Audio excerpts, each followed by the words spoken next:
બનાસકાંઠાના ડીસામાં મનરેગા કર્મચારીઓએ એક દિવસીય પેન ડાઉન કરી સરકાર સામે વિરોધ નોંધાવ્યો। 5 મહિનાથી પગાર ન મળતા કર્મચારીઓ આર્થિક સંકટમાં સપડાયા છે। કર્મચારીઓએ સરકાર સામે ભારે વિરોધ વ્યક્ત કર્યો। ઓલ ગુજરાત મનરેગા કર્મચારી યુનિયન સાથે જોડાયેલા કર્મચારીઓએ 5 માસથી વધુ સમયથી પગાર ન મળતા કચેરીમાં હાજર રહી કાળી પટ્ટી બાંધી પેન ડાઉન સાથે વિરોધ નોંધાવ્યો। કર્મચારીઓ અનુસાર નવેમ્બર 2025થી વેતનથી વંચિત છે। ગ્રામ વિકાસ કમિશનર અને મુખ્યમંત્રી સુધી રજૂઆત થઈ છતાં કોઈ નિરાકરણ નથી આવ્યું। હવે નિર્વાહ કરવો પણ મુશ્કેલ બની ગયો છે।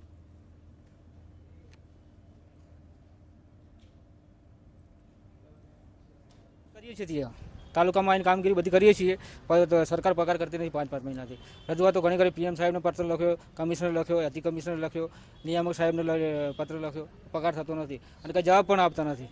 ક્યારે થશે એ કે અમારે સિસ્ટમ નવી આવી છે એટલે થતો નથી એવું કહે।